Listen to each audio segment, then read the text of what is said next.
smells nice too. It does smell nice over here. That's Really. what's nice about New York. They have lots of little parks, Yeah. for the public. It is one of the bright sides of the city. Hmm.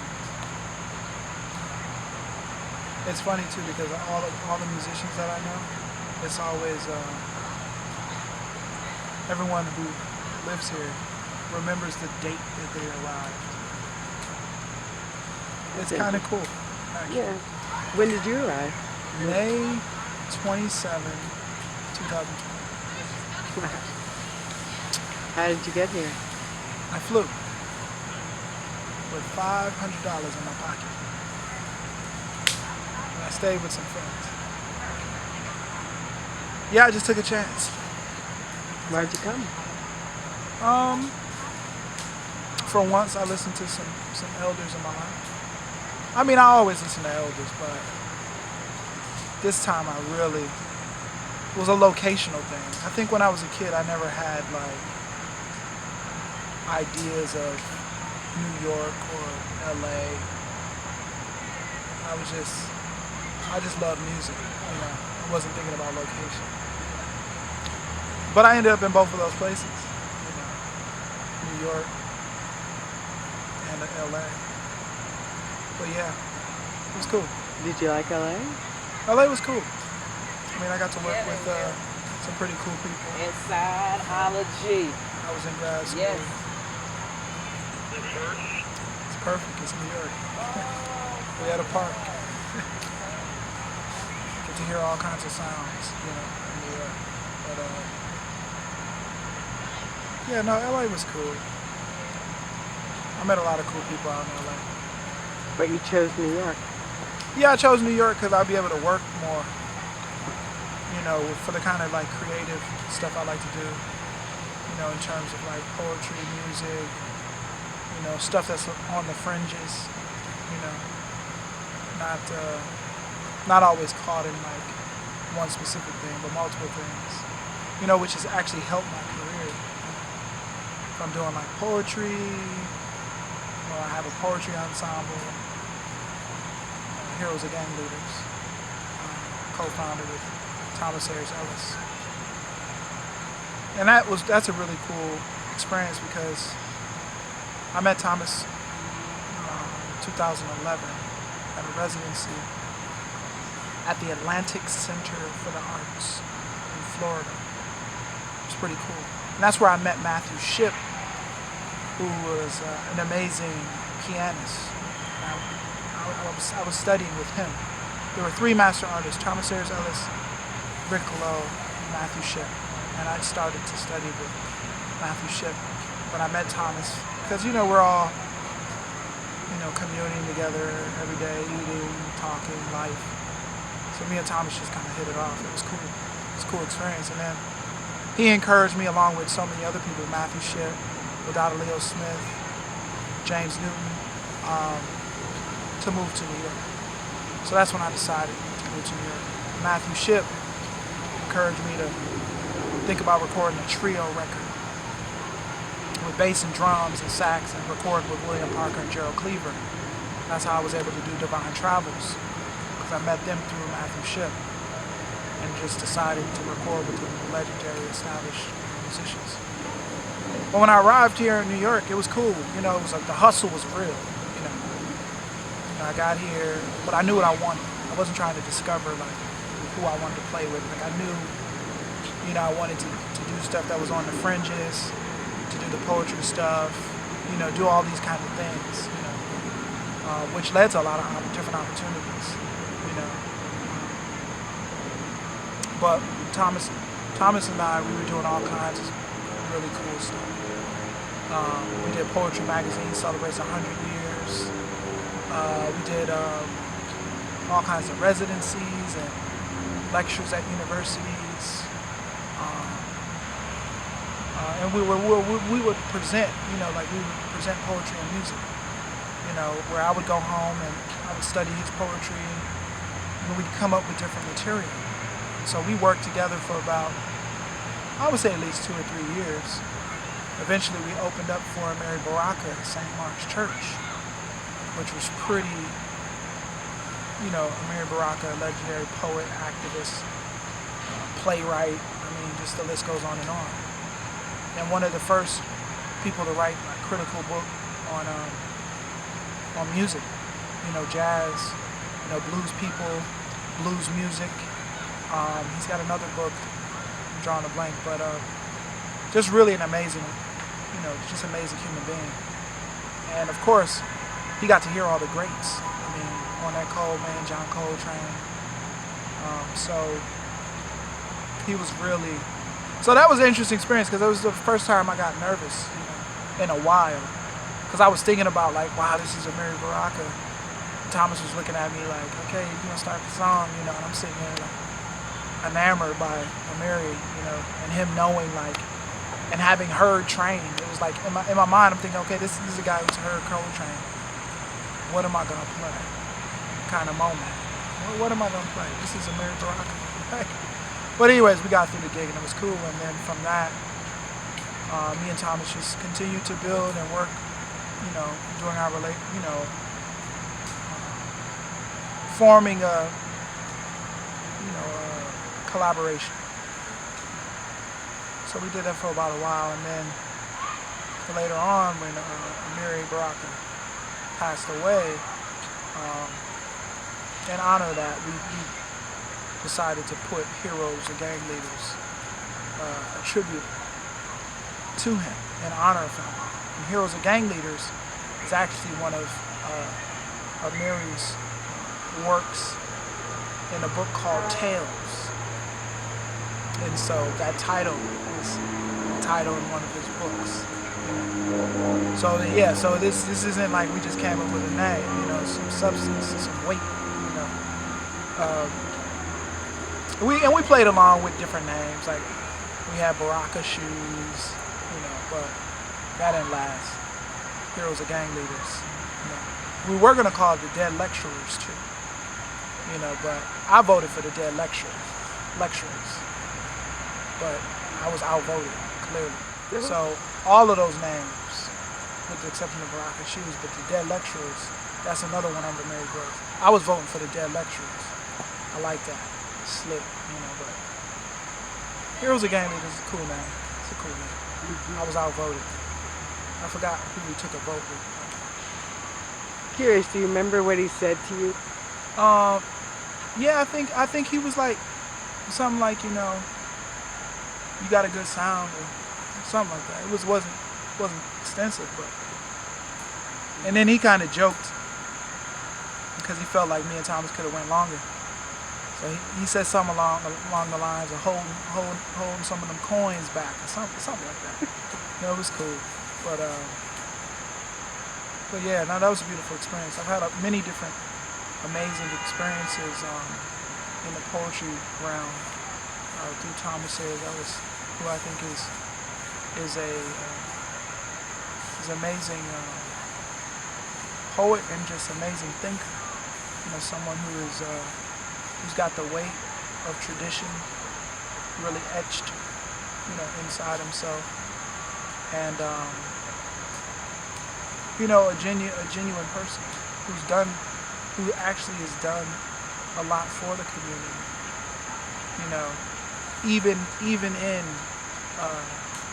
adverse situations. It's like when a mother loves a child, and no matter what that child does, in spite of your actions, I still love you. And that's how I feel like Thomas is with community. In spite of your actions, I still love you. So that for me is, and on top of that, I mean, when you move to New York, you need community. Especially if you're an artist. No one makes it on their own. We're all standing on the shoulders, of previous generations. So, you don't wake up one day and then bam, magically it happens. You gotta have a network of people that care about you in the sense of not just getting you gigs, but calling you, hey man, did you eat today? How's your health? How's those real life things? Because getting the gig that matters, but living matters too. You know, you can't make art if you ain't living. That's just where it's at. You cannot, if you don't have a kind of foundation or a community of people who actually care outside of lip service. Anybody can say they care. It takes action. It takes work. So, me and him, we like brothers. We're definitely like brothers. I think that I've learned a lot about poetry and music. Because it's not hierarchy. It's no real hierarchy. I know he's accomplished a lot, but he never makes me feel like I can't contribute some writing or poems. And I try my best not to make him feel like he cannot contribute something to say about music, because really it's all about trusting what one understands. Outside of whether or not they've been taught and understanding. Thomas, just like any of us, we have a way that once we map ourselves, we understand the way, we have an understanding of the way things exist or are in an environment. Whether it's right or wrong, you still have to come up with an understanding for yourself, for something to feel real and tangible. So I think that's, me and him had an understanding of that. I trusted him in that way, he trusts me, So it's been great, to sit and study, Gwendolyn Brooks, Ether's Knight, Bob Kaufman,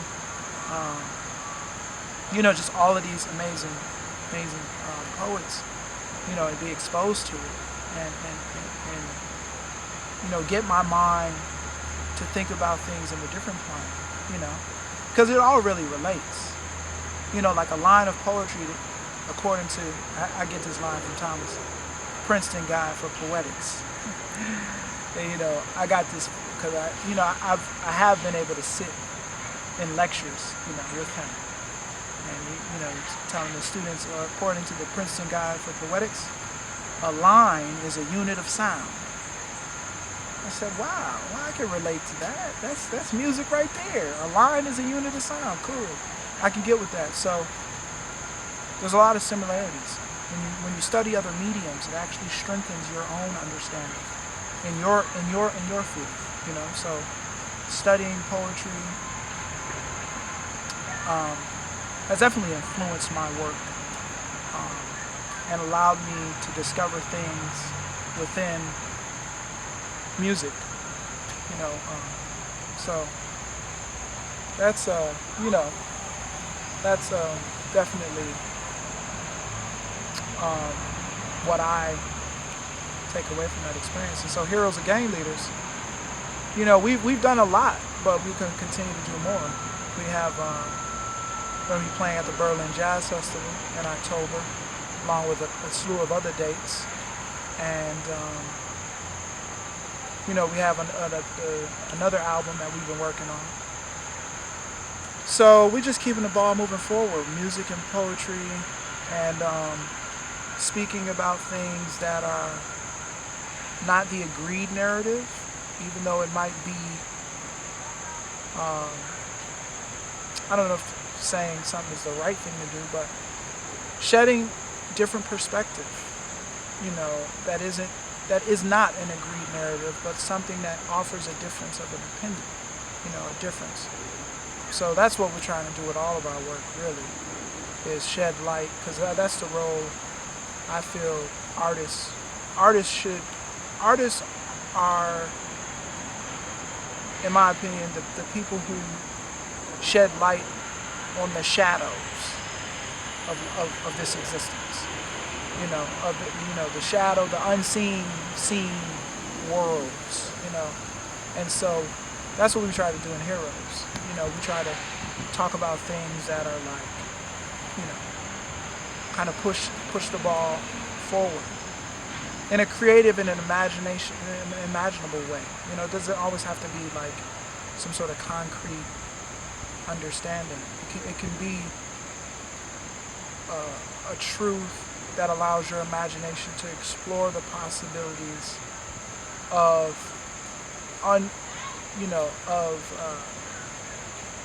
stuff that isn't so concrete. I also been thinking about publishing some writings of mine. Probably end up being just like writings of a non-poet. Selected writings from a non-poet. I don't know, I'll probably come up with something more creative than that. But, How would you describe your poetry? well, poetics from a non-poet. But What does a non-poet have to say in a poetic way? well, I can read. I'll read a piece. I can read a piece. I've been writing. I don't want to call it poetry. I don't want to call it anything. I'll just call it some writings that I may or may not publish this year, but you never know. I'm not a poet. I'm just a musician who I have units of sound. Lines. Okay, anyways. Cranium filled with sponges. Oh, no, let me start that again. Actually, I don't know if I want to read this because this is like very dark. But maybe it's not. Okay. Cranium filled with melted sponges. It's New York. Cranium filled with melted sponges. Blast body of bones with worry. Stress kills like a close friend. Red River floods with cancer. A boiled death screams before last breath. Cracked calcium, never hydrated with love. Thirst said to water, life is for the taking, not understanding. Pressure builds heat for relationship with hello. Barren land crowded with loneliness, but quiet be quenched with solitude. It's actually beautiful. Yeah. That's something I'm just trying to fill my computer up with words. Trying to fill my computer up with words, so we'll see.